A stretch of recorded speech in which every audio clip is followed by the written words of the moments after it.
Welcome to Pick Up and Deliver, the podcast where I pick up my audio recorder as I head out for a walk and deliver an episode to you while I stroll around. I'm Brendan Riley.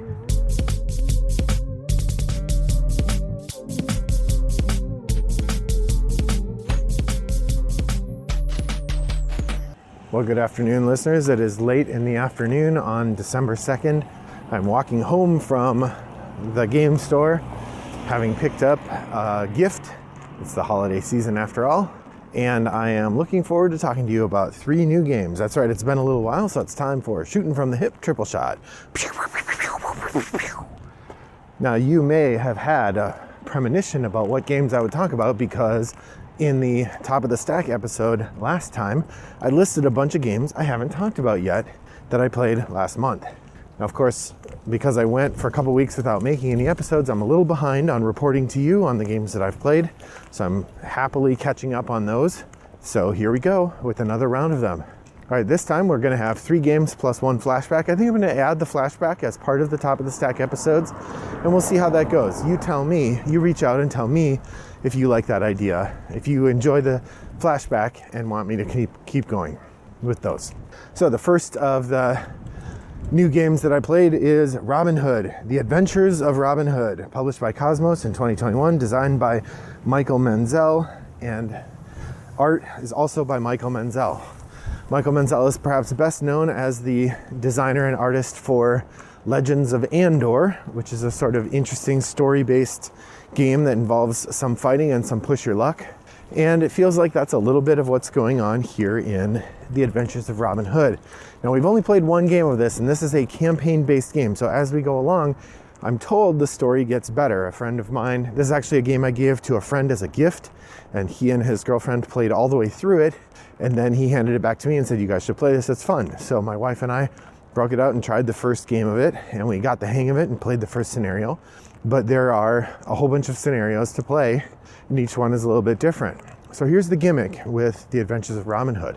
The board is essentially it's full of little inset tiles that are numbered. So you have a map of the castle of Nottingham and the surrounding area, and it's full of numbered areas with these little tile insets that have pictures on one side, and then you can pop them out and there's a picture on the other side, and there might be a picture or some icons underneath, and they give you information about what's going on.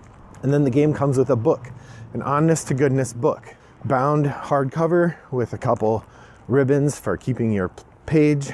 And it's kind of a choose your own adventure game mixed with or choose your own adventure story mixed with a light gameplay component.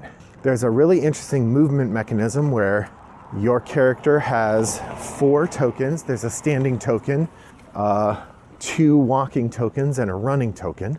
And the standing token is just what it sounds like. Your character is standing still. The walking token, your character is walking, and then there's like a thin wooden piece sticking out behind them, sort of indicating the momentum that they are exerting as they're walking. And then you have a running token where there's a long wooden piece sticking out behind them. So if you want your character to run, you use all 4 tokens, and you kind of line them up, and it shows where you're moving to. And where you put your base at the end of the movement is where your character ends. So there's a very tactile, practical kind of miniature measuring practice that happens as you are working your way through the board. It's pretty neat. And then, like I said, the game is full of sort of choose your own adventure style story prompts that get activated at various times based on how you move and how you interact with the enemies. Now, there are a number of enemy tokens as well, and then there are lots of story beats.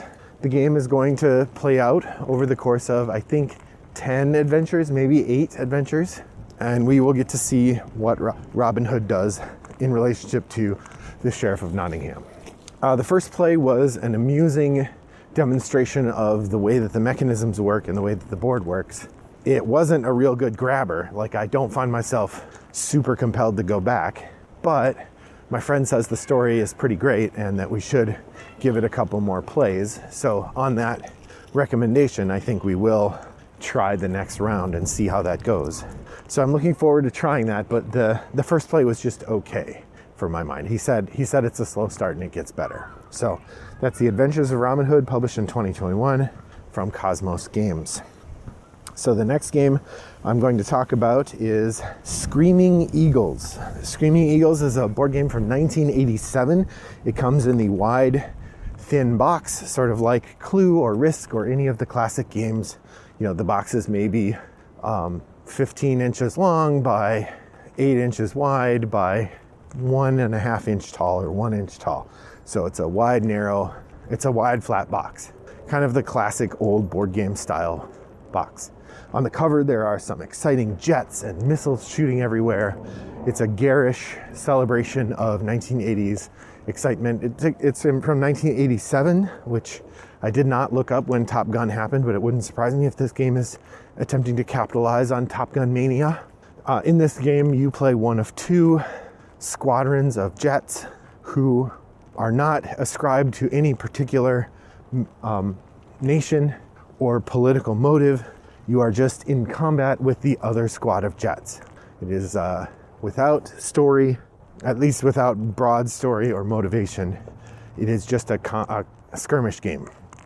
That said, the two groups of jets, you're either the green jets or the blue jets, and each jet has its own designation.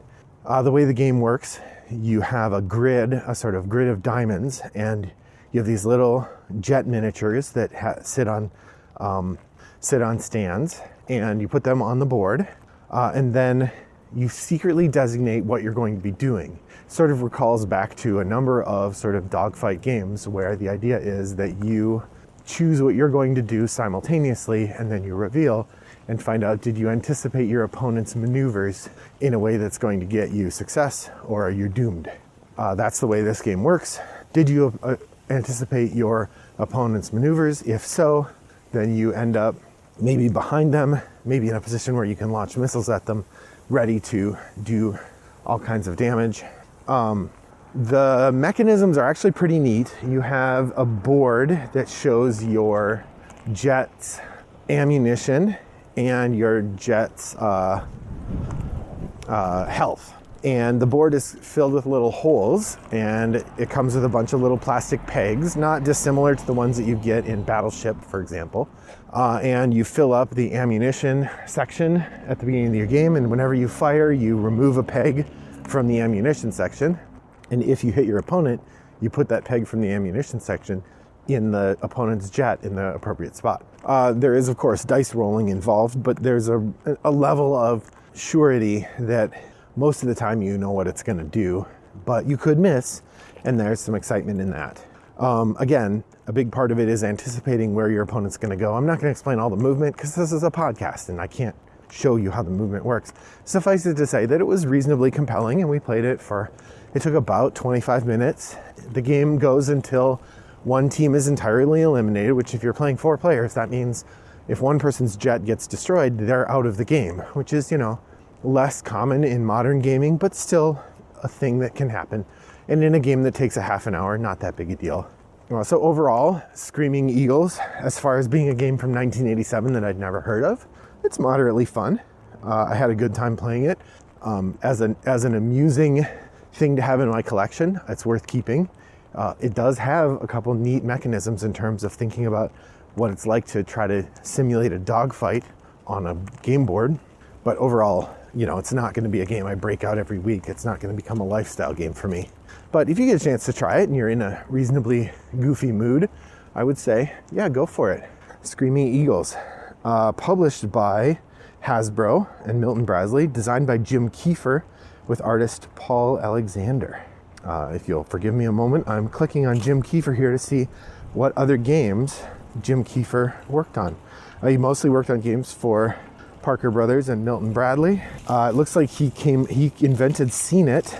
He also came up with Thunder Road and a number of other games. He's credited with 27 games on Board Game Geek, so certainly not a slouch in terms of the games that he designed for Hasbro.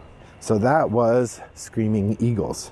For the flashback, I was going to talk about Battlestar Galactica. Battlestar Galactica is a game I hadn't played in a year and a half or so. It's good, but it's never a game that's really clicked for me.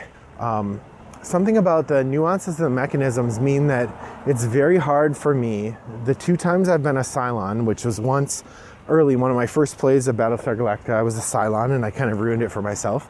And then in this play, I was a Cylon, I was more sneaky, but I still said something thinking that I understood a rule, and then I didn't understand the rule and had basically given myself away as a Cylon, not having understood the rule, which was frustrating.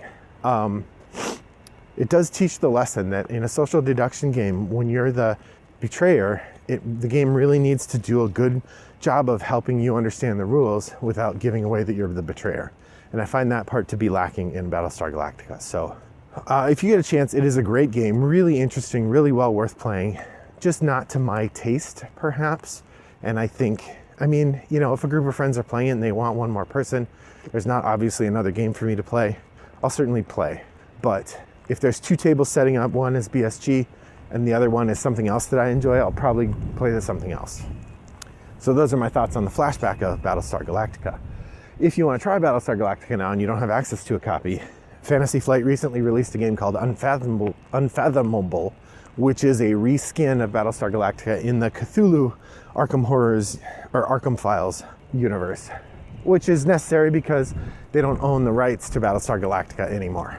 All right, the third game I'm going to talk about, I don't have a lot to say. This is a game called Bali from 1954, published by Milton Bradley, uncredited in terms of game design, but it was published under the Avalon Hill Company as well. So Bali is a word-based card game in which you are sort of collecting sets and building words in front of you. And it's got a sort of solitaire-style card management, Klondike Solitaire, where you have these columns of cards and you can move pieces of them as long as when you move them, you are making whole words when you move them. It was fine. I imagine it's the sort of game that if you played it a few times and got pretty good at it, it would be fun.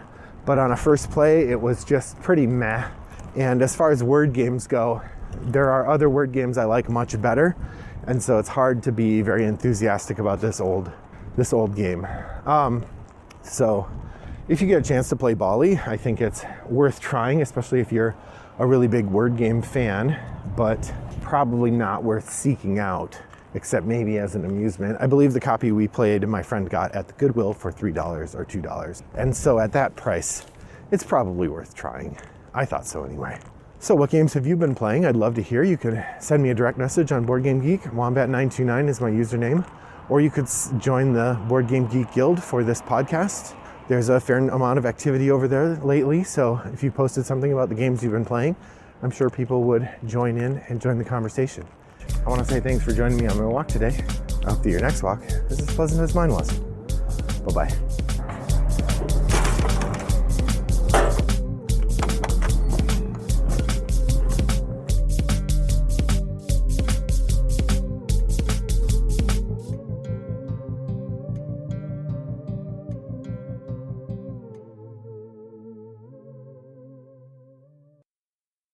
Brought to you by Rattlebox Games.